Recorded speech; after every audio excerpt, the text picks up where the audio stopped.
Ofgem has just announced that its price cap will rise by 13% from July, and it'll affect millions of people on variable tariffs. For a typical house, the increase is the equivalent of £12 a month compared to the same period last summer.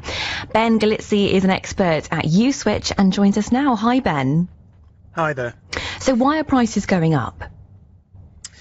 So prices are going up essentially because of the war in the Middle East. This is the first indication we're getting now of how the closure of the Strait of Hormuz and the supply issues that we've seen with wholesale gas is filtering through into UK energy bills. Actually, the price cap that we're on at the moment was locked in before the conflict began, so that's why it's felt quite low.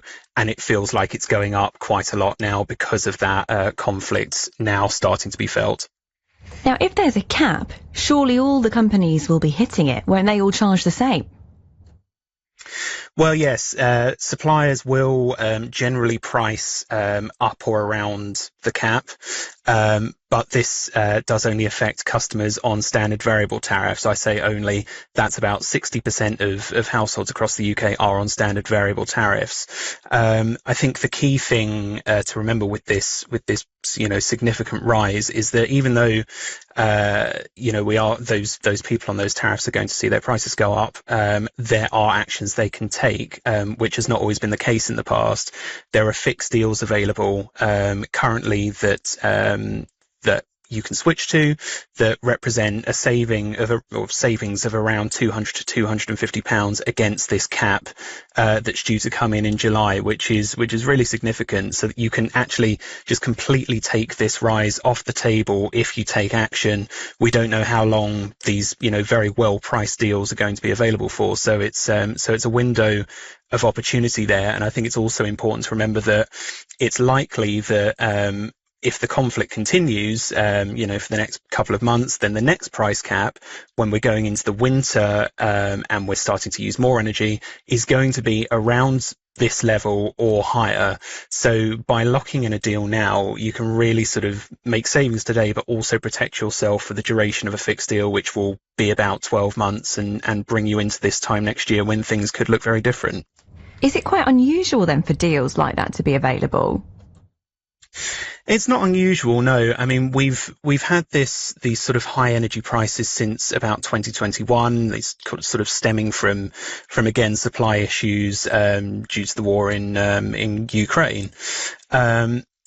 We have seen deals of this with savings like these become available over the past 4 years. I think the important part now is that the savings are sort of as high as we've seen recently. So as I say, it's really a quite a significant window of opportunity for people. If you're worried about your bills, if you're on a standard variable tariff, it's really worth running an energy comparison and seeing how much you can save. And what else can we do during these summer months? I don't want to say it, but to get prepared for winter and bills going up. I know it feels weird to talk about it, doesn't it, when we've just had a heat wave? But I think it's best to be prepared as much as possible. So as I say, the easiest thing to do is run that energy comparison. But if you're looking to save energy as much as possible, that will be easier in the summer because obviously we will naturally use less energy. If you are worried about your bills, it's really worth talking to your supplier first rather than sort of burying your head in the sand.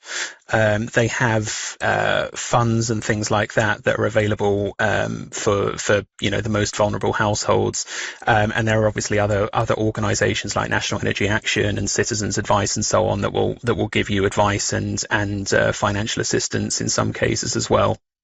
Ben, thank you so much. That's Ben Galizzi there, who is an energy expert at Uswitch. It's 8 minutes past 5. Sir Tony Blair has been in the news today. The former Prime Minister says the government